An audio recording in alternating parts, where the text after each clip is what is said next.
Hello, what's up mga bossing at idol ko? Welcome back sa panibagong vlog mga bossing. Magandang araw po sa inyong lahat. Check nyo po ito, meron tayo ditong new arrival unit. Meron tayo ditong 2022 Isuzu MU-X 1.9 LS RZ4E 4x2 automatic transmission, diesel yung engine nito. Odometer po nito 49,000 km ang tinakbo mga bossing. Kagwapo nito sa mga naghanap dyan ng SUV na fuel efficient. Matipid po to sa diesel mga bossing. May kasamang dalawang susi. Price nito 1,080,000 mga boss. Kasama na po ang transfer of ownership. Pwede rin po nating ipasok to ng financing. Nakita nyo naman to mga boss. All intact.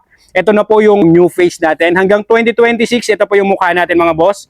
Naka-projector po yung headlamps niyan, pati fog lamps. Kagwapo po ng front grille nitong Isuzu MU-X natin mga bossing. Tsaka ending 3 ang plate number, registered yan hanggang March 2027. Wala na rin kayong gagawin dito, literal nasasakyan nyo na lang to. Tsaka may daytime running lights na to. Ang linis po ng mga headlamps yan mga bossing. Wala pong mga scratches dyan sa headlights. Sa headlamps natin wala po mga boss. Mga gulong nito naka-Toyo tires, hindi pa po expired mga boss. Makakapal pa pong mga gulong nito. Naka-all-terrain tires po to mga boss. And ganun din po, naka-Toyo tires yung dalawang harap. Naka-Dunlop naman po 2025 production date yung nasa likod. Ayan, pare-paras po silang naka-terrain tires mga boss. Kagwapo. Talagang literal nasasakyan nyo na lang din to. Tsaka bagong ceramic coat to mga boss. Gaya ganyan po siya kakintab. Makinis din po yung unit natin na to. Well-maintained and well-preserved unit. Legit po mga boss. Maayos talaga ang quality nito mga boss. Ayan, may step board. Tsaka yung ground clearance natin nito mataas. 7 to 8 seater ang capacity nito. Tapos yung mga taillight niya sa likod, nakita niyo naman yun. Kung gaano po ka ayos po yung mga taillight niyan, tsaka conduction sticker po, buong buo. Wala pong mga kupas, hindi man lang kumupas yung conduction sticker niyan mga boss. Ay, meron na rin itong reverse camera, tsaka rear parking sensor, meron na po 4. Ayan, naka-4 po na rin. Ito po yung view nito, galing dito sa likod, mga ilalim niya, no. Reserbang gulong, makapal din po reserbang gulong niyan. Ano lang to mga boss, stock lang po lahat to, wala pong binago dito mga bossing. Para po mas lalong presentable, naka-ceramic coat lang po ito mga boss. All goods to, check natin yung interior nito. Tsaka yung isa pang i-upgrade na ginawa dito, naka-customize po yung mga upuan nito, worth 80,000 mga boss. Nakita nyo naman po yung sidings tsaka yung upuan niya. Yung iba kasi, seat cover lang po na leather, ito talaga pina-customize yung mga upuan niya. Pina-leather niya po talagang sadya. Para naman po talagang mas gwapo talaga yung unit natin. Tapos yung ceiling natin, hindi pa po nakakaranas ng detailing yan mga boss. Tapos meron na siyang aftermarket na dashcam installed mga boss. All power and all mechanism, working po lahat. Mahal din po yung mating na to mga boss. Kahit mag-search kayo, kung di ako nagkakamali, nasa 7 to 8,000 po itong mating natin na to. Pero kahit alisin nyo po yung mating niya, nandiyan pa po yung mga stock carpet niyan mga boss. Naka-Hippo Tech mat na po kasi to. Talagang ginastusan din po ito. Maayos po yung dashboard. Start po natin yung engine nito. One click, one start. Ayan po, nakalutang lahat, tas mawawala. Ayan, all clear. 49,718 po ang mileage. Original mileage, not tampered mga bossing. Android touchscreen head unit with Apple CarPlay na rin po ito. Ayan, open natin yung aircon. Naka-dual ice cold aircon na to mga boss. Smooth ang shifting. And with reverse camera yan mga boss, syempre. Ang laki rin po ng head unit na stock niyan mga boss. Smooth ang shifting, wala pong shift shock, wala pong kaldag yan mga boss. All goods to. Cup holder, armrest meron. Check po natin yung scan. Ayan, yung scan po natin na to mga boss, wala rin pong diagnostic trouble code. Ayan, all goods po yung scan nito mga bossing. Tsaka syempre po, pag tayo po nagbablog, ini-scan po natin, check natin na test drive. Pero pag pinuntahan nyo naman po, ganun din po papakita ko rin po sa inyo kung paano tayo mag-check mga bossing. Ayan na po yung display ng ating head unit. Pwede ka na mag-waste dyan mga boss. Tsaka itong steering wheel natin, kahit naka-steering wheel cover, pero kahit alisin nyo po yung steering wheel cover niyan, all goods yan. Ayan. Wala pong mga bahid na mga faded po ng natin, ng steering wheel natin mga bossing. Tsaka naka-electronic handbrake na po ito. Down lang po, tapos pag gusto nyo pong i-handbrake, angat lang po. Ayan, naka-electronic handbrake na po yan. Gwapo ng leather na itong mga bossing. Elegante yung loob na ito. Check natin second row na ito. Ayan o. Ganon din po sa likod, naka-Hepotech mat din po ito mga bossing. Tsaka intact lahat, andyan na yung mga stock carpet, kahit tanggalin nyo po yung mga aftermarket na nilagay na mattings. Multi-aircon ventilation, hanggang second row po, ayan, hanggang third row po, maganda malamig po yung buga ng aircon. Meron na rin siyang rear center armrest po mga boss. Wala rin pong pintas to, pwede sa mga sasela nating buyer. Check po natin yung ating third row. Nakita nyo rin mga kailaliman ng upuan. Yan. Tsaka yung third row seats nito, maayos din pong pagka-leather. Halos hindi po nauupuan yung third row. Hindi madalas nauupuan yung third row na ito. Yung sa pag-ilalim natin sa second row. Naka-hypothec mat din po yan, pero yung mga carpet na stock na original andyan pa rin po. All goods tong unit mga bossing. Ayan, dito naman po sa ating cargo bay mga boss. Kung marami kayong ilalagay, pwede nyo pong tupiin yung mga upuan na yan. Ayan, kompleto naman po tayo. Mayroon din tayong 12 volt na socket adapter dito sa likod. May cup holder. Tapos abot po ang lamig dito sa likod. Dito yung view galing sa likod papunta sa harapan. Tapos kompleto ng tools. Jack nandun po sa likod. Andyan po sa likod yung jack natin. Linis po yung unit na to mga bossing. Kung paano naman po na-maintain to. And may early warning device. Balot na balot pa yung manual mga bossing. Oh. Check po natin engine bay nito. Mapapawaw talaga kayo dito. Ayan, kagwapo po ng daytime running lights niya. No? Tapos yung projector niya na headlamps. Ang ganda niya. Lalo na pag gabi, linaw po niyan. Pati yung fog lamps niya, dilaw. Projector na rin yan mga boss. Saka napaka superb quality yung engine nito mga boss. May mga kasa markings pa po yan. Oh. 1.9 lang po yung engine displacement nito, pero napaka-smooth po ng andar nito at swabing-swabe manakbo.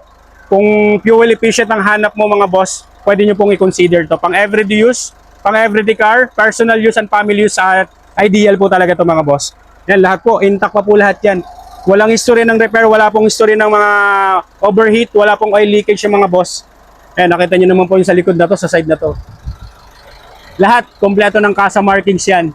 Napaka-smooth ng engine po natin na to. Taka timing chain na rin po ang gamit dito. Powered by a 1.9 liter diesel engine that produces 148 horsepower at 340 Newton meter of torque mga boss. Highly recommended to sa mga naghahanap dyan ng Isuzu MU-X. Pwedeng ipasok ng financing to mga boss. Ready for long drive, sasakyan nyo na lang. Kaya kuhanin nyo na to mga bossing.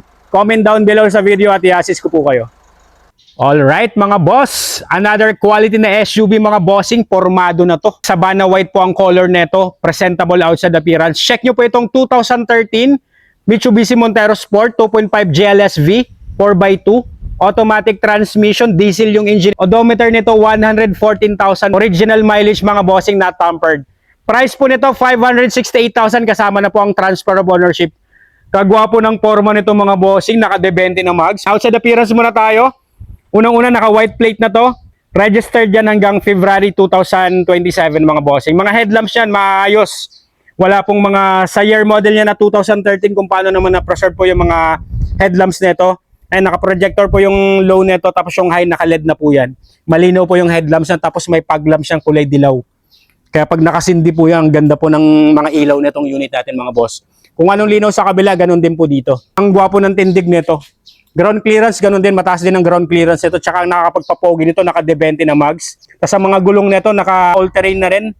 Tiramax na gulong mga bossing, nasa 85% trade life pa po yan. Isa pang kagandahan nito, bagong ceramic coat din po itong unit natin. Kaya presentable outside appearance. Wala rin po itong gas-gas, walang din. May repeater na signal light sa ating side mirror, tapos automatic retractable na rin yan. Tapos meron na rin siyang step board mga bossing. Roof rail, meron na rin siyang rain gutter. Kompleto rin to, may manual and booklet. Tapos may dalawang susi po na kasama mga bossing. Ayan po yung itsura ng pang-ilalim ng mga gulong sa ilalim niyan. All intact, tsaka naka 2 hitch na rin to. Additional upgrade na ginawa sa kanya. Tapos may reverse camera at reverse parking sensor na rin yan. Ayan, all goods to mga bossing. Ganon din sa side na to. Kung gaano po kalinis sa kabila, ganon din po kakinis to dito. Ayan, check na po natin interior nito. Wag na po natin patagalin mga bossing. All power and all mechanism working well. Naka-steering wheel cover po yan. Kahit alisin nyo po yung steering wheel cover, maayos po yung steering wheel yan. Multi-function steering wheel, meron na rin siyang cruise control. Tapos isa pang na-maintain dito yung mga upuan. Sa 114,000 na tinakbo, yung fabric seats ng mga boss all intact. Nakita nyo naman yung mga upuan nito. Sa 114, wala mo lang mga punit, walang lundo. All goods mga boss. Sandalan, armrest, siding, ceiling. Ayan, maayos tong unit natin. Tsaka meron na siyang QCI dashcam installed, aftermarket na rin yan. Start po natin yung engine nito. Naka-deep dish matting na rin to mga bossing. Ayan, literal na sasakyan nyo na lang din to. Start po natin yung engine nito. Ayan, one click, one start. Napaka-smooth din po ng engine, ng andar ng engine nito. Ayan, actual mileage na tampered, 114,553 to be exact. Open natin yung aircon. Ayan, naka-Android touchscreen head unit na rin po ito mga bossing with Apple CarPlay na rin po ito. Shifting. Reverse. Meron na rin siyang reverse camera. Ang linaw po ng reverse camera niyan mga boss.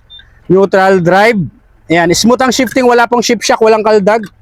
Ayan, pwede nyo pong puntahan to. Kaya sa mga interesado mga boss, sa mga naghanap ng Mitsubishi Montero Sport dyan, pwede nyo pong puntahan to. Maayos at good quality ang unit.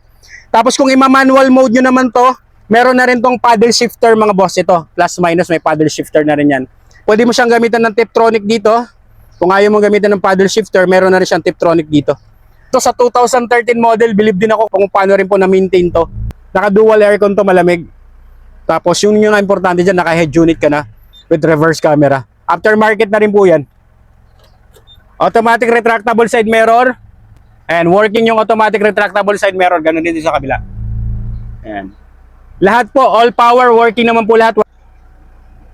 Yan, ipapakita ko po sa inyo yung calculated na ano nito. Makikita kasi pag Mitsubishi kasi at saka Ford, makikita natin yung mileage po. Kung ano po yung actual mileage yan. For 113,866. Sa ECU po yan, 114 ang actual. So hindi po magkakalayo yung mga boss. 113, auto almost 114 na rin to. So ayos po yung mileage mga boss. Check natin second row nito. Wow, ang second row mga boss, malinis ang mga upuan. Ceiling malinis, mayroon na rin siyang dalawang cup holder dyan, may armrest po sa ating second row. Tapos naka-deep dish matting na rin to. Sa second row, tsaka sa unahan na yun po yung view natin. Okay naman po yung space nitong mga SUV natin, itong Montero natin, okay yung space ng legroom tsaka headroom. Check natin ang ating third row. Oh, nakita nyo naman yung mga kaila-ilaliman nyo, no? Oh. 2013 model to mga bossing. Pero all intact at gwapong-gwapo naman po talaga ang unit natin. Yung third row niya, no? Oh. Kaya sa mga kababayan natin naghahanap ng 2013 model na maayos po ng Mitsubishi Montero Sport, eto mga bossing, highly recommended to. All goods to. 568,000 kasama na po ang transfer of ownership. Check natin cargo bay nito. Ayan, cargo bay rin natin ito. Ayan po yung green plate niyan kasi naka white plate na po ito ngayon. Tapos itong third row, kung marami kayong ilalagay, pwede nyo pong i-fold to. Ayan. Ayan mga boss, foldable din yun po yung third row nito kung marami rin po kayong ilalagay. Ayan, maluwag din po yung cargo bay. Yung third row po, tutupin nyo po yung pantay na pantay po yung third row seats niyan. Kaya marami kayong ilo-load dito. Yan rin po yung view nito galing sa likod papunta sa harap. Ay marami rin po siyang aircon ventilation. Kaya hanggang third row po, komportable po yung mga sasakay nito. Ayan yung view ng mga ilaw natin mga boss. Yan po yung mga ilaw natin. Yung projector headlamps, as nakapag-lamps na po yan. Pag naka-high po kayo, gagana na po yung LED natin na isang ilaw pag naka-high po kayo. Ayan, superb quality engine. Smooth and quiet yung engine po. Maayos po yung andar neto. Wala po siyang ng unwanted na mga ingay.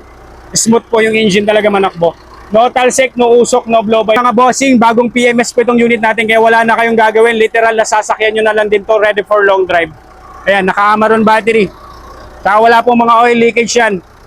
Walang mga history ng repair, walang history ng bangga mga boss. Mitsubishi Montero Sport natin powered by a 4-cylinder 2.5 liter 4D56 diesel engine that produces 178 horsepower at 350 Nm of torque. Napaka-smooth ng andar. Talagang literal na sasakyan nyo na lang din to. Kaya sa mga kababayan nating OFW, sa mga naghanap po dyan ng Montero Sport na pasok sa budget nyo, pwede nyo pong i-consider to. Highly recommended ko to mga boss. Ingat po ang lahat. God bless!